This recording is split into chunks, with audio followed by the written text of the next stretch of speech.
Okay, it's recording. Hey everyone, here for another video. Just to expand upon the cosmology video I made about a month ago, I think. A few more topics have come to mind, a few more expansions upon underlying assumptions or axioms that were sort of stated within that model. So, um, I want to preface before I start saying anything that when I speak about these topics, this is usually in regards to dimensions which go beyond that which we can conceive with the 3D mind, which is a byproduct of time, uh, sequential events, but I can only speak about such things through language as a byproduct of this place, physical world, and time, these four dimensions, XYZ, and all instances of XYZ as time.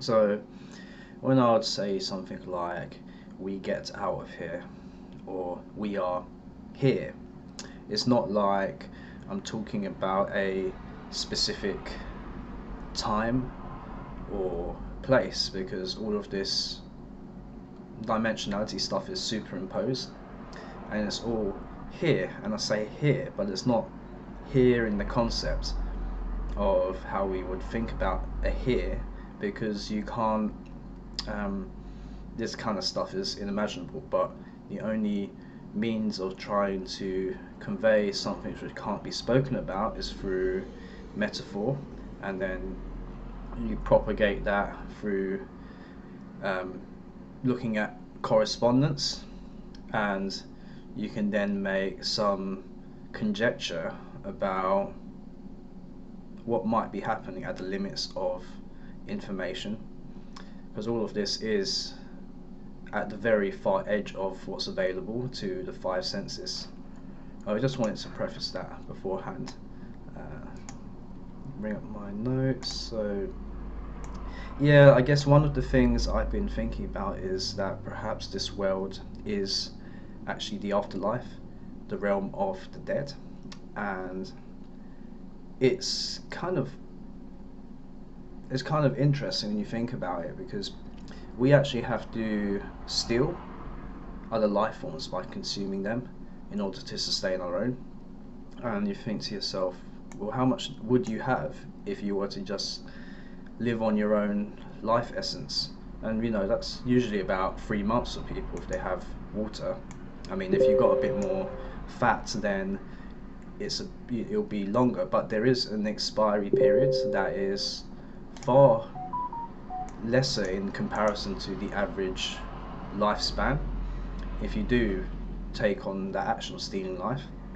And this is very similar to, this is just corresponds of the demiurgic principle at the highest levels, in that the demiurge being some thought in a place outside of its rule set, or the pleroma, or this ideal state of unconditional love that's been passed around as an idea, it can't sustain itself because of the cannibalistic nature of it. It has to consume and parasite of other sources of energy in order for it to exist as an entity. And this is just the same thing, just propagated down. If the physical realm is of the demiurge, then it would make sense that for these avatars to exist, then it has to steal other life forms. But then you think to yourself, well, where is it sort of written in stone that this is what life is? Is this actually life? And on in an objective sense, there is no phenomenological definition of the subject giving attribute to what life might be. It's just something that you observe. It's just something that's happening, right? These various embodied forms that exist in the realm of duality, that has some kind of bias towards entropy and chaos, in the sense that for most of our lives we're spent aging. It's easier to injure yourself. It's harder to maintain health as opposed to descend into unhealth. It's just very, it takes effort to construct something, or to create something, but then the forces of nature just as easily take it back to a neutral state with nearly no effort involved. This is why there's the argument that this is the state of conditional love, because if it was unconditional, then there would actually be an attractor towards order. In the sense of, I don't know, I do weight training, so an example of that would be, you wouldn't have to lift weights, you would just get stronger and healthier just by doing nothing. That's an example of that. So you have capacity to give unconditional love, because it's not like there's this constant exhaustion of scarcity.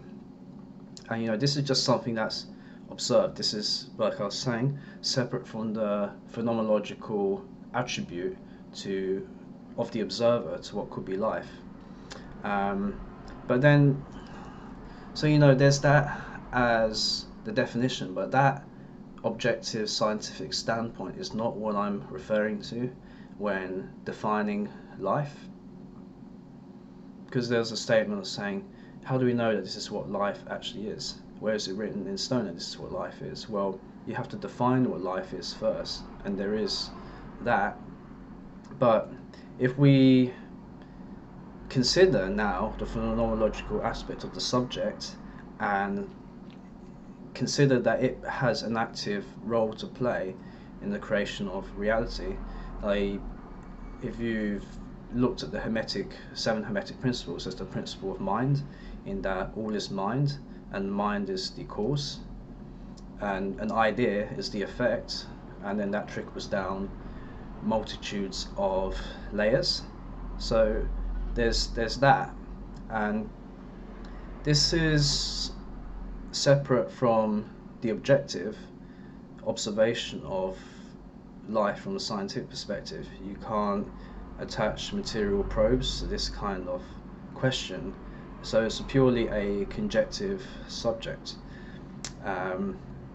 But we'll just say, because this is all we have to deal with, unfortunately, and you can't exactly know the truth in regards to these matters, because there's no means to decode and verify in a material form that you can measure with probes and abide by the scientific method of measurement, and then consecutive measurements and experiments to confirm and construct a theory based on that.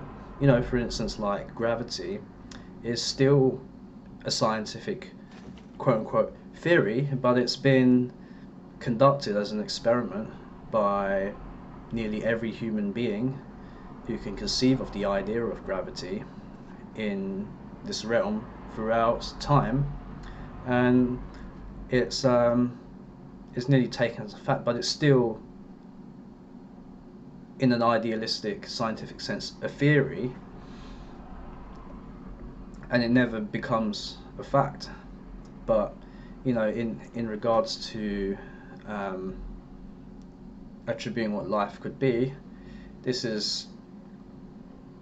goes outside of something that we can measure. But let's just say that it is getting out of this duality to a place where there is perhaps even realms where there are duality, but there's an attractor towards order, or just even getting out of this mess to begin with, and it's something that can't really be imagined. But I think it's just getting out of this needs to rely on each other in a cannibalistic way. Everything in life is stealing from each other. We can start from the very bottom, in a sense of, you've got carnivores, and then they consume other multicellular organisms. Herbivores eat plants, and then plants photosynthesize from the sun, and then they transmute, or they don't transmute, there's chemical reactions that takes minerals and uses the chemical potentials that was generated through the photosynthesis method to create a body to be consumed. But then even going to the sun as a source of energy, you got nuclear fusion, and there's all, what the point is that there's all these there's this consumption of other forms of other beings constantly taking place just to maintain order from an attractor towards entropy. It shouldn't have to be like that. But I think, going from the nuclear fission and then various layers up, perhaps there's archontic, parasitic forces throughout the various other realms of this demiurgic multiverse in the mind of the demiurge.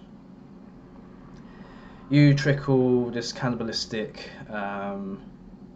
sequence right the way up to the very edge, and then I think that the point at which that stops is perhaps the point at which you're actually out of its mind, you're out of the idea of the demiurge, and you're in a place where that's kind of unimaginable to us. Non-dual state is unimaginable, but is where none of this, like this situation, even needs to occur. And it's very interesting because of correspondence. There's multiple layers of this mind, and Hermetic principle of mind, in the sense that you can create your own world when you think about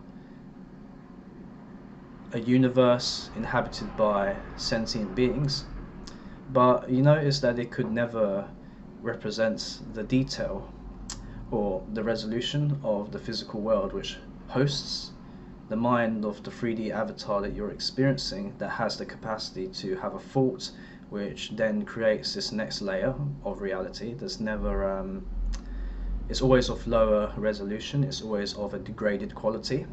And then this is the same thing that applies to correspondence throughout the whole of the demiurge. Every time it tries to replicate what happens in creation, which is to create new life, it always creates something that's inferior. It's like how humans are trying to create AI when the most advanced AI you have is the NPC. It's like how humans are trying to create virtual reality when the most advanced virtual reality you have is, the flesh avatar. And it's just a feeble attempt at replicating that which should happen in creation, which is that there's individuality in creation, but the individuality is both separate and one at the same time, in the sense that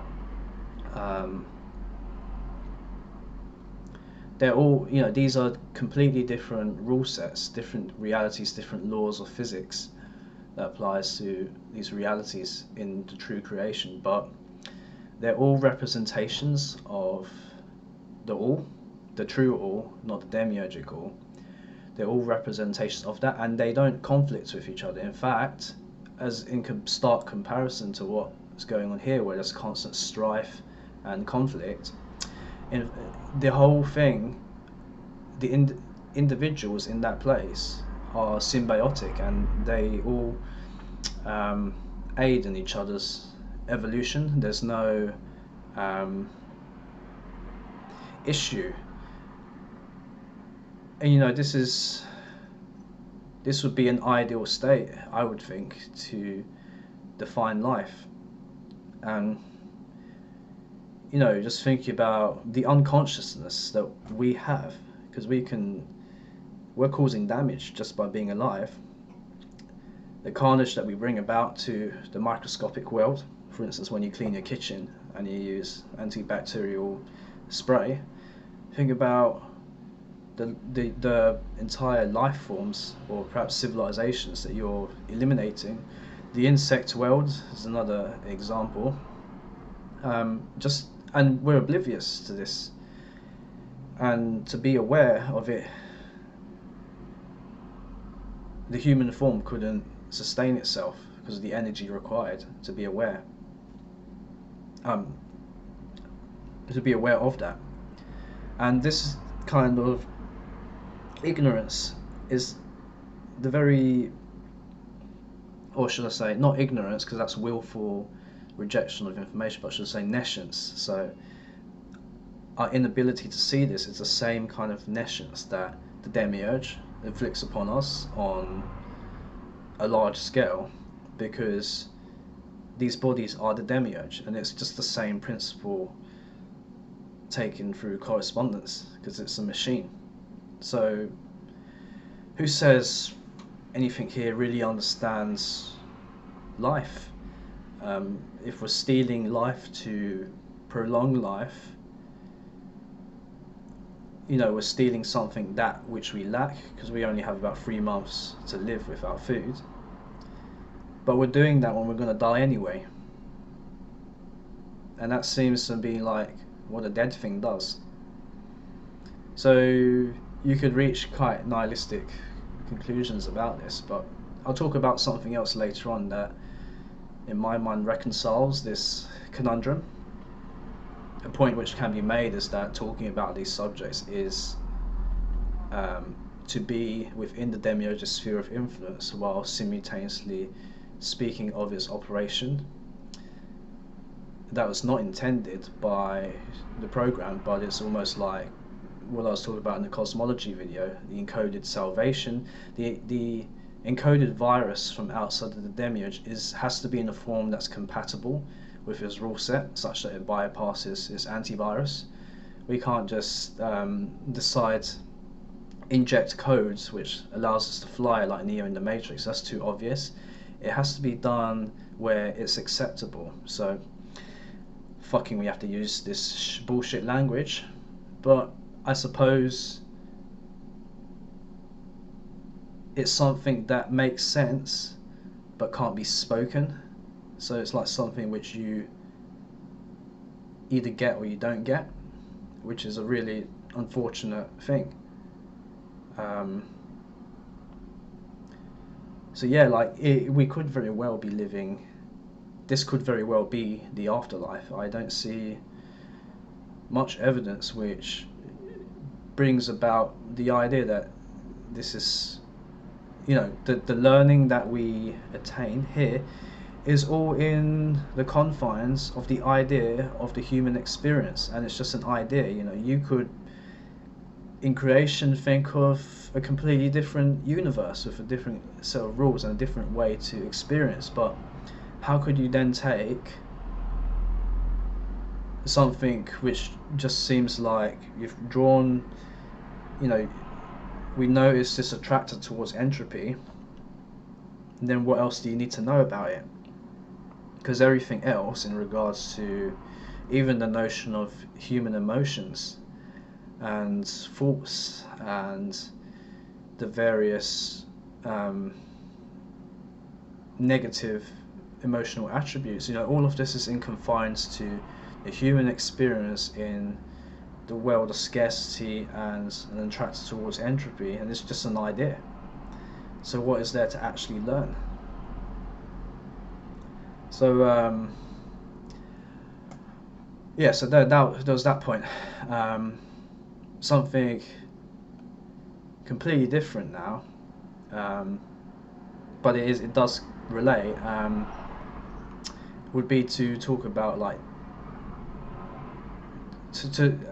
something that's come to mind with me recently is a sort of explanation for why there seems to be like a lack of concern or interest in these topics by not only the NPCs, but if any of you have looked up any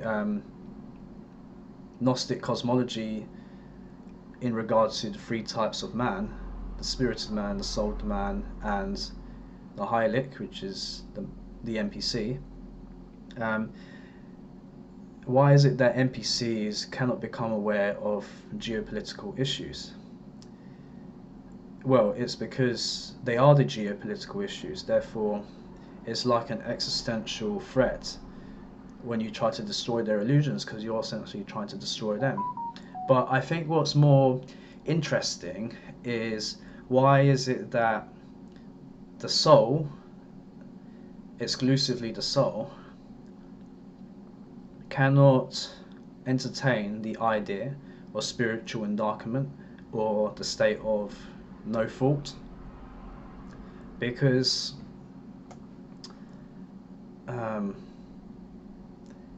they often get attracted to new age spheres, and they have this kind of naive, gullible mindset to try to induce positive states of mind, dopaminergic states of ecstasy that's been kind of self-induced either themselves or through ritualistic, ecstatic, ceremonial types of activities, in order to, and then they believe that that has some kind of a effect on reality when it's decoupled from the objective reality of what's going on. They'll do that, and then they seem to they believe that the world can be saved, when actually their willful ignorance and naivete is part of the issue. It's basically still part of this demiurgic principle. And whenever you bring up such topics, there's an immediate existence, because they will say, well, how can you know this? They don't consider time taken to research such things. They don't do it themselves.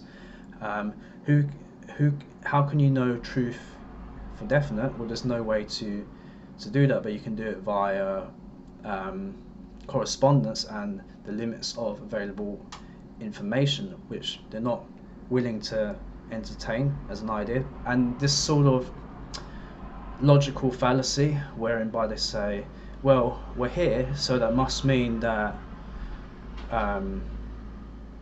it must be here for a good, or this place must exist for a good purpose, because we have goodwill and we have this self-induced love, this self-induced state of mind of love, which they don't really understand. They don't really know what that even means or what they're saying. But and they can't, the idea of no fault, spiritual endarkenment, is scary to them, because what I think it is that they can't entertain a realm or a state of being that isn't a thing, and they think that that's non-existence, when no fault is actually an existence.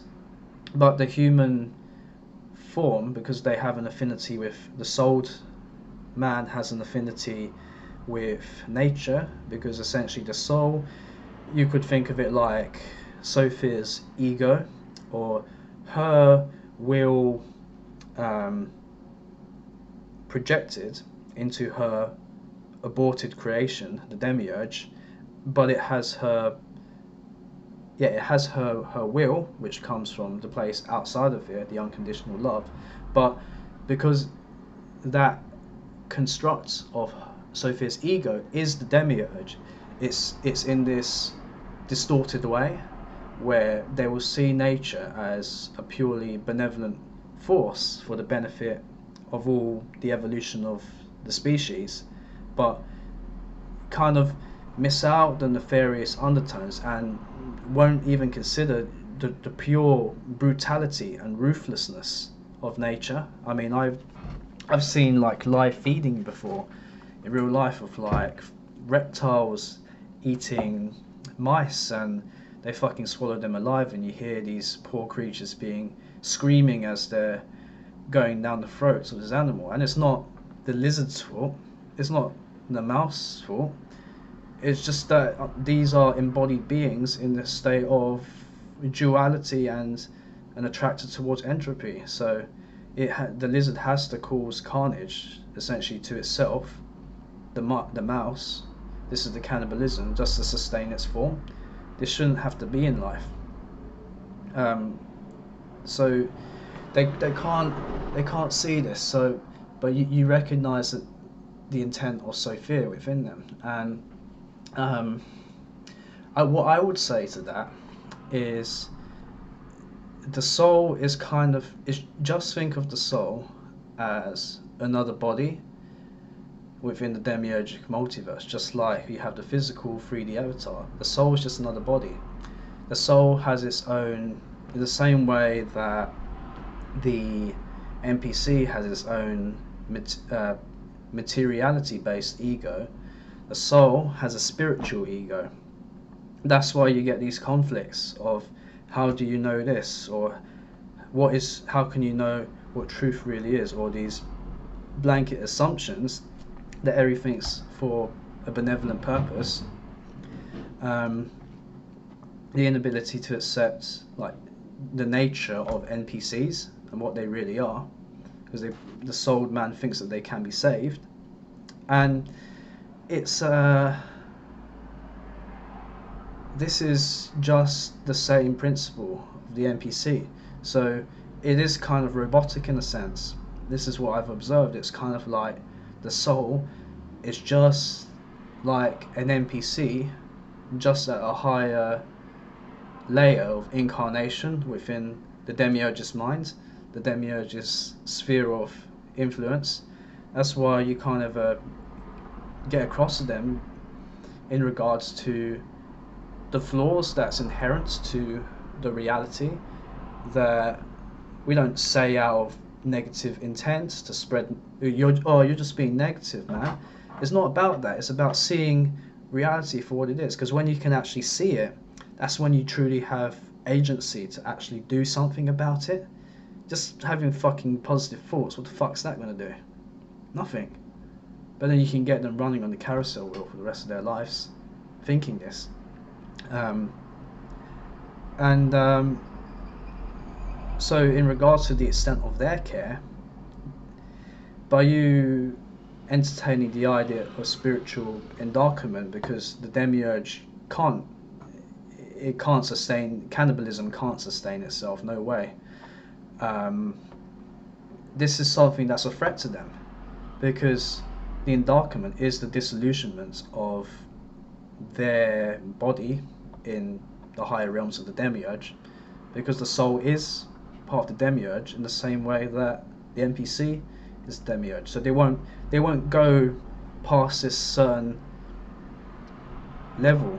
They won't entertain these ideas, because it's literally the destruction of them as a being. And from what and I preface again, I never make conclusions, but based on the available information I have, it just seems like, and it's more fuel to the fire for why this reality is flawed, because it's a numbers game at the end of the day in regards to affecting the physical world. And you just cannot convince the NPCs, that's obvious, but you can't convince the soul types either. And the actual presence of spirit in this place is so infinitesimally minute. It's like a drop of water in the ocean. And yeah, the endarkment seems to be the ideal solution at this point, which is existence in some form. So don't be scared of endarkment, because the fear is just the anthropomorphic projection of your avatar. The need for the avatar to exist as a thing in existence, when it's being brought up against the idea of a no thing. There's a lot of tension and fear, and that's very understandable, right? Um, so I'm just thinking. So what is So I ran out of memory there. Um, where was I? Let me just get my notes back. Yeah. So what is this? Why are we so interested in the soul? I mean, it explains.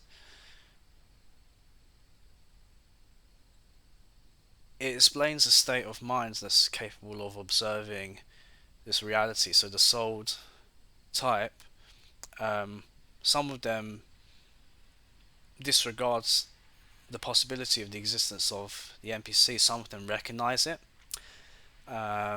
Some of them drawn into the new age, others are drawn into truther subjects that's based on the 3D world, and they'll keep cycling through this topic of bringing about truther information when it's just reiterating upon the effects of underlying principles which governs the reality. So it's really not doing anything. Um, and there's also NPCs in these truther groups as well. That's sort of designed to draw the attention of various souls into that kind of looshing scenario. Um, and I think the soul can see the material world not as a byproduct of it, which the NPC is a byproduct of the material world.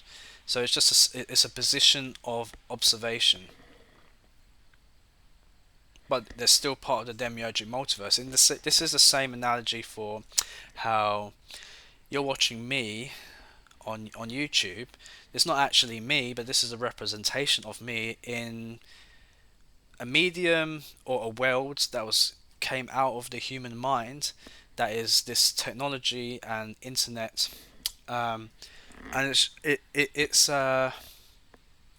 you can observe it, but the video itself, that I'm appearing as an informational form, can't observe you. So it's the same kind of dynamic with the NPCs being able to observe the material world outside of being affected as a part of the medium itself. If that makes sense, I hope that makes sense.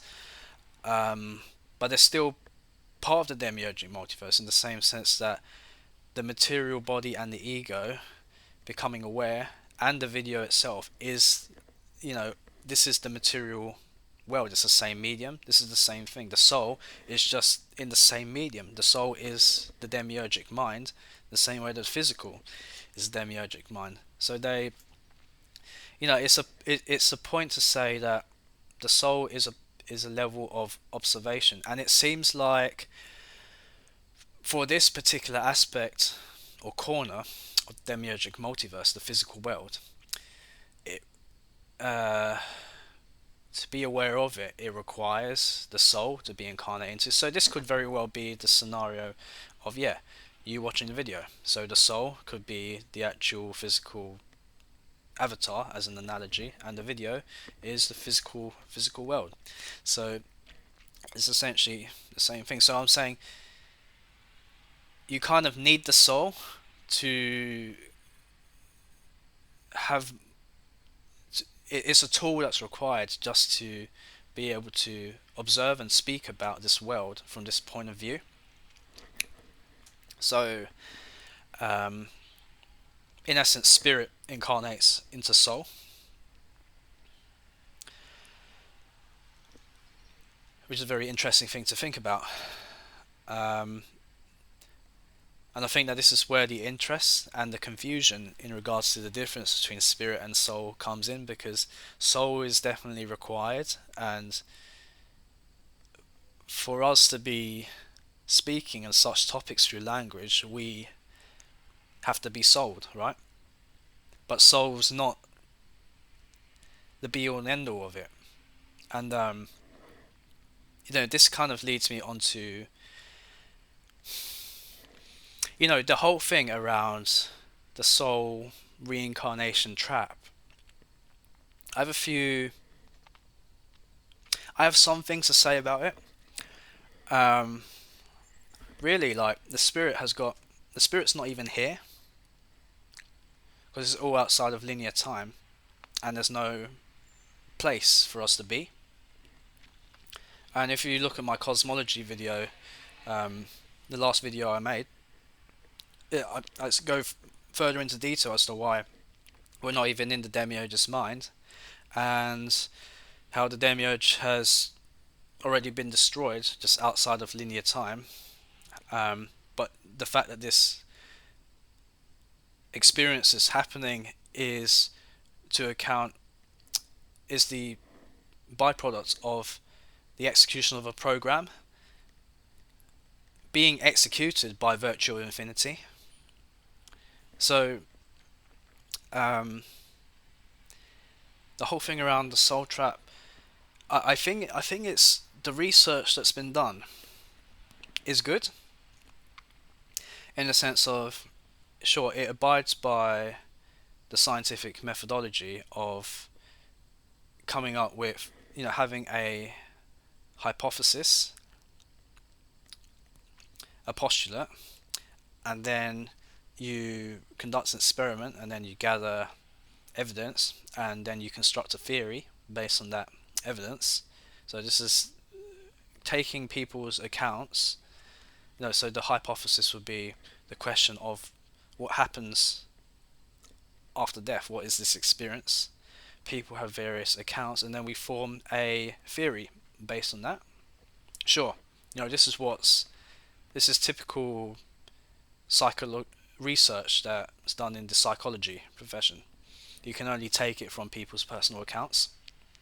Now, I guess the problem I have with this fixation upon figuring out every single detail is that all of this research has been done based on the accounts from spiritually gullible people, most likely purely souled, with no spiritual incarnation. And it's all a spectrum, of course, but I have to use language and define three types of man. There's various degrees of incarnation, but for the most part, these are gullible people who the same attitude of being on their knees, sucking the dick of their controller, the government in the real world, they do the same thing in the spirit world, in that they take upon the ideas and the edicts of quote unquote spiritual authorities with no questions asked. And if you going back to the point that you have the physical NPC, and then the idea that the soul is just the NPC of some other fucking body that's of a higher dimensional domain to the physical, in the same way that the NPCs can be controlled by just a very formulaic process that's been refined to a scientific T. The same thing can be applied to the spiritually gullible, or just the purely soul types, and we hear the same accounts of this kind of thing happening. So what I'm trying to say is that there's all this research being done. There's hundreds of accounts of people's experiences or what happens after death. The point that once you think you know it is the point at which the demiurge has got you, because as the point at which you concretize an idea is the point at which you've lost all control. So when I was talking about the state of lucid creativity and never attaching yourself to particular ideas, the expectation or anticipation that anything could change, you kind of hold yourself in this state of volatile chaos. And so bearing in mind that everything that you're recognizing what I'm saying and everything that I'm saying has been preordained by the demiurge, because the demiurge has created the physical world. The demiurge has created your brain. It's created the collective unconscious in Jungian psychology. It's created your own personal unconscious. It seeds ideas and thoughts. It is the cause of the thoughts that you have. It's the cause of the emotions you have. It's what I'm saying is the demiurge. As I'm speaking, this is the demiurge speaking.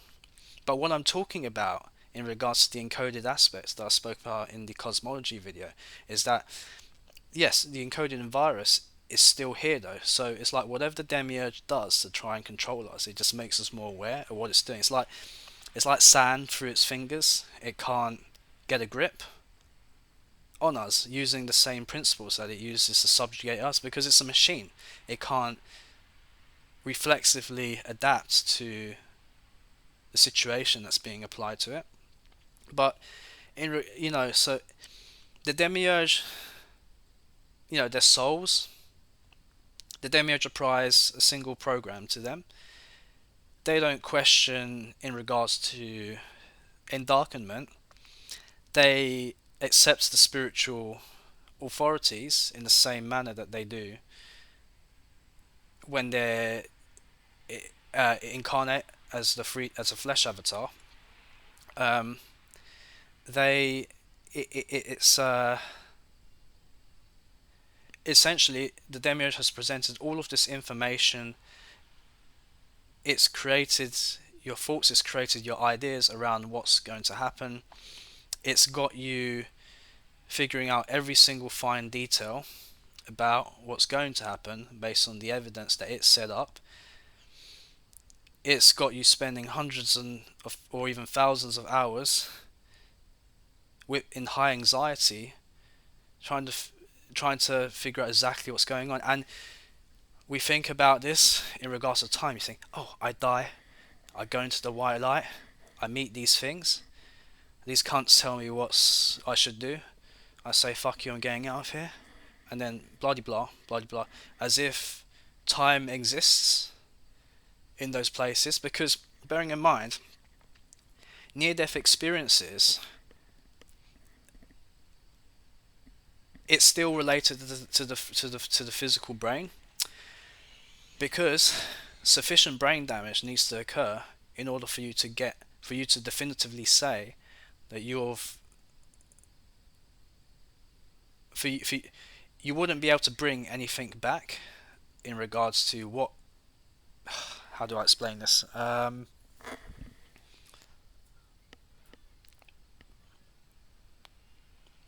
The in a similar way to when you take DMT and you experience all these out-of-body experiences, there has to be a level of retaining the structural integrity of the physical brain as a resonant structure in order to bring back information from the place. Now, it could be that you take a drug and you have a profound spiritual experience, but it actually gives you brain damage.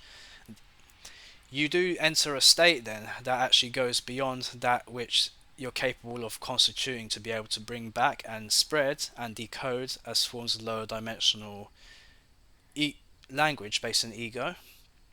And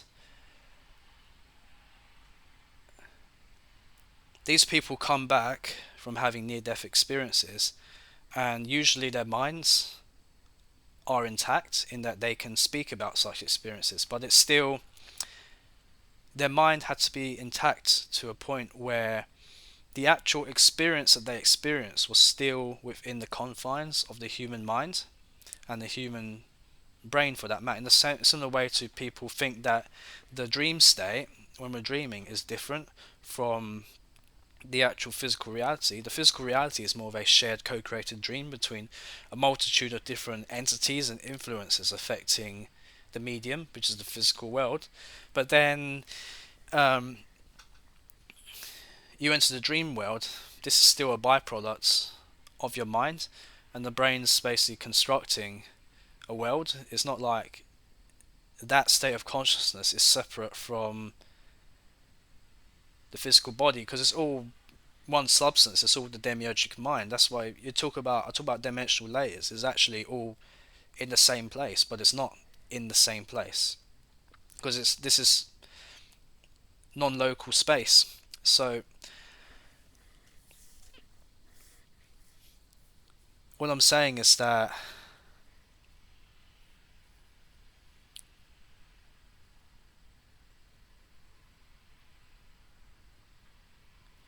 the demiurge is going to get you figuring out all the details, and I don't even think that these accounts are even what's going to happen. This is an NPC program being applied to NPCs, non-physical NPCs, which is the soul, the spiritually gullible, and in the same way that it's seeded the thoughts and ideas that we're having here, and that the demiurge is actually speaking now through me, even though it's not really because of the encoded aspect, but um,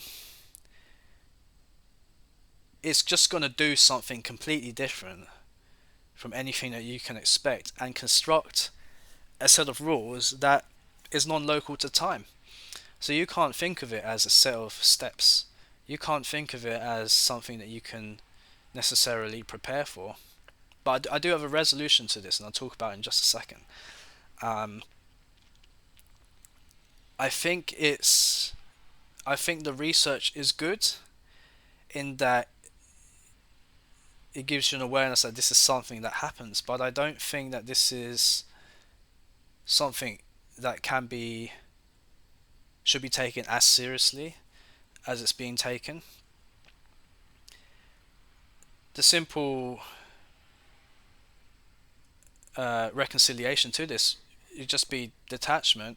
People talk about what they're going to do in regards to interacting with the various things that has been described in the soul trap, but it's really got, in the same way that you can focus on an object, you can be looking at something but you're not really looking at it. You're in your own set of ideas, you're in your own mind, even though your eyes are open. It's a similar thing. Whatever happens, it's all just distractions. But if you keep the minds, and if you understand what I'm saying, in my opinion, if that mindset is the liberating force, is basically just saying complete and utter disattachment.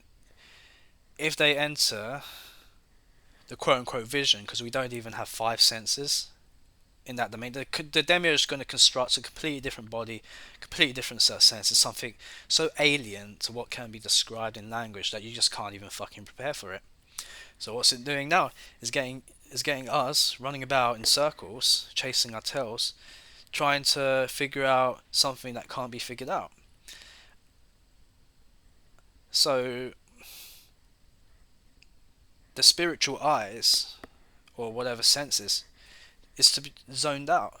The endarkenment aspect reveals the state of existence that is of a no thing, and its existence, and to be honest, is better than a thing, because a thing is within the confines of a dualistic mind, and this fucking entropy, which seems to be the issue in the first place. The cannibalism cannot sustain itself. How is it supposed to sustain itself? It can't.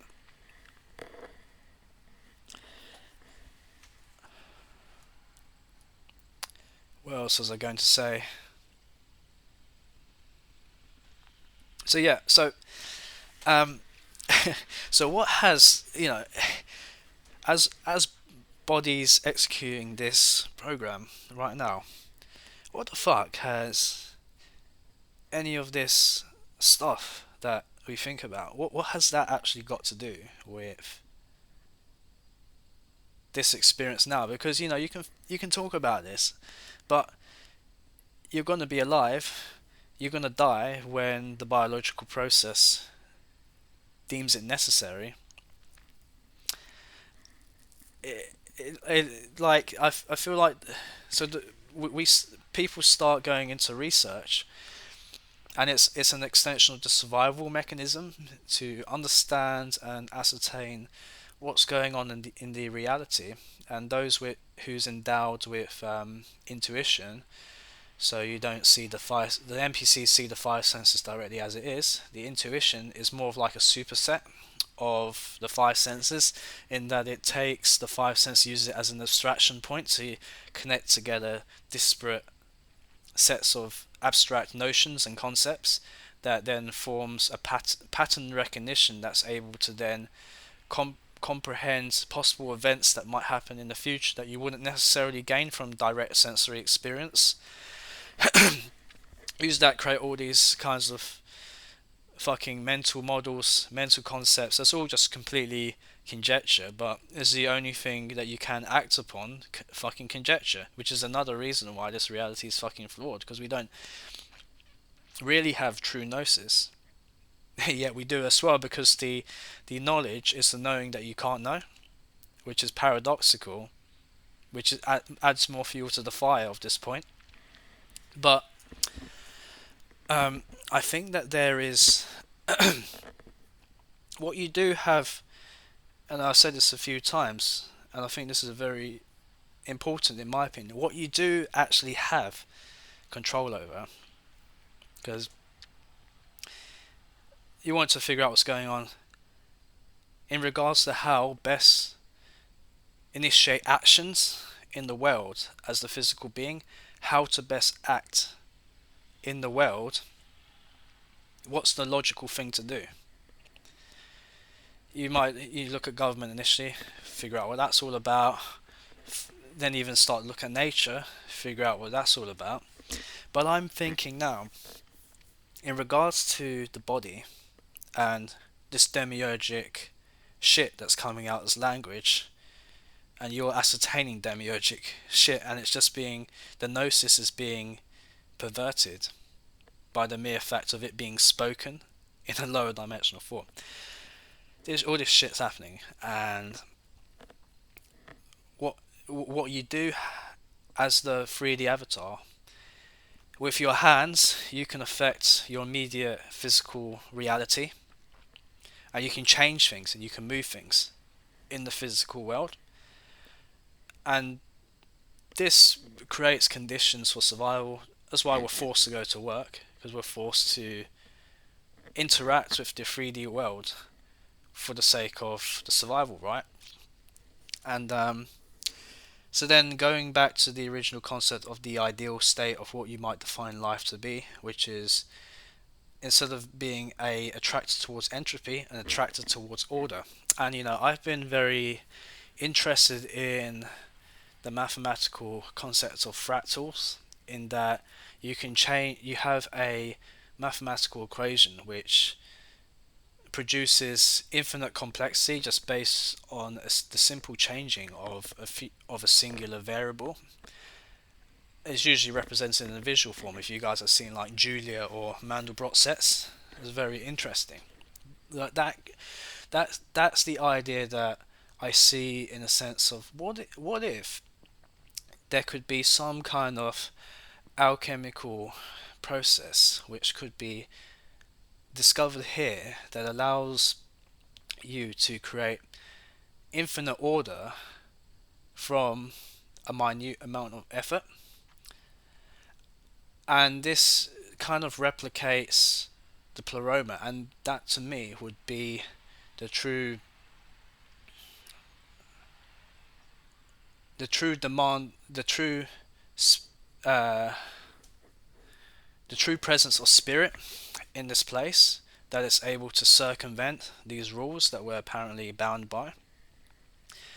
And this is, this could be for anything. This can, one, it should be able to facilitate the survival of our bodies. So I'm talking about like automation in regards to like food production, shelter, using like decentralized technologies like blockchain. If you really understand what it's all about, it's an immense tool for freedom. It's just being utilized by the control system, who took perhaps a spirit who came up with the concept and is now, as the demiurge does, co-opts it into its control system. But if you understand it, this is an immense opportunity for freedom if there's the will. That's there to begin with. But what it is you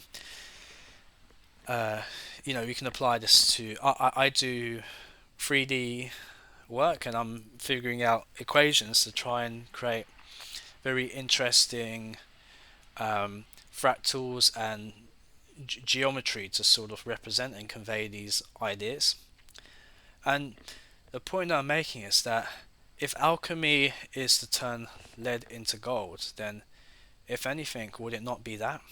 And in regards to the whole soul trap thing, I don't think it's a body of knowledge to look for. I don't think it's figuring out the details, because it's just Demiurge is going to do something completely out of the ordinary, because we're studying the spiritually gullible. I think it's more a resonant state of being that has a trickling corresponding effect throughout the various bodies that you've incarnated in within the demiurgic multiverse, which is that if we are able to alchemize the physical world, that means that whoever we are within the upper layers is also doing the same thing. And this has a corresponding effect in that if we maintain that state of mind, in that we are actually manipulating the reality head on with the 3D avatar, because that's the only level which we're operating at in terms of this level, the 3D state. That is the salvation. But you see, this is the thing that not a lot of people want to do. It's very easy to watch videos all day. It's very easy to read books and enter into, create an entire library in your mind. What have you done at the end of it? You're sat on your computer, or you just sat on your chair your whole life. So the challenge is that you need to learn like mathematics, you need to learn science, you need to learn art, you need to be versed in psychology, objective morality, natural law, all these various things is the means at which you can alchemize the physical world, and it's an immense effort. And I don't know where it will go, like for myself, but this is something that I'm looking at doing, because that's the only thing I can do with this 3D body. And to my mind, that's the original intention that I had in doing this research to begin with. How can I bring all of this gnosis and put it into a way which is actually tangible, whilst you execute this biological program and just wait for the program to finish executing, because you're already liberated outside of linear time. The solution is very simple. It's boots on the ground. It's not head in the clouds. So, people, they talk about the law of manifestation in the New Age sense. It's not about self-induced states of mind. It's about manipulating the objective reality by understanding innately the laws which govern it, and being able to alchemize it and turn that lead into gold. So yeah, and this is, I've been honing. I do like software engineering. I do like 3D art in my free time, as well as all the studying, to try and hone some skills that I can try and do this, because I've always had this in mind, but I'm putting out this idea as a real tangible means of quote unquote escaping this reality that I think is not based around a intellectual model, which is the demiurge, but is actually enforcing your will as spirit incarnate in the flesh to say fuck you to the demiurge. Anyway, I hope that made sense, or perhaps that inspired some thoughts in some people. Yeah, so actually this came about through a video that the Green Wizard made a year ago, and he talked about a grand carnival. I'll see if I can find the video and I'll link it in the description if I can. He was talking about how, what if we all got together, it's something like, what if we all got together and we all had some kind of a skill, and we put together all of our creative efforts, say What if it was like 500 of us who were masters at something? What, and there's this idea of fractals to gain infinite complexity, infinite novelty, create something that's so alien, so bizarre that it causes the NPC's minds to explode because they can't fathom what's being incarnated into this place by virtue of will of the spirit. In the Demiurge's set of rules saying fuck you, what would that look like? What would a grand carnival like that look like? I definitely, and that resonated so much like within me when Derek made that video, and I was just like, yeah, I I don't think I could make much of a difference by myself, but if a significant amount of us could break reality somehow, that would be very interesting to me to see what happens. But it does take a lot of organization and will and effort, and we've been grossly segregated, and knowledge and information has been is sparse to come by. But I host a Telegram group, which I'll leave in the description, and I'm also a moderator for Nonconformist Radio Fish's Discord group, so I'll also leave a description there. So if anyone wants to come and talk about such subjects, also if you need to vent emotionally, it's a place for therapy as well, just to bring everyone together. So yeah, please join if you wish. And yeah, I think that's all I want to say. Do take care out there, everyone. From the bottom of my heart, I wish you all the idea of unconditional love in a dualistic realm. So until next time, adios.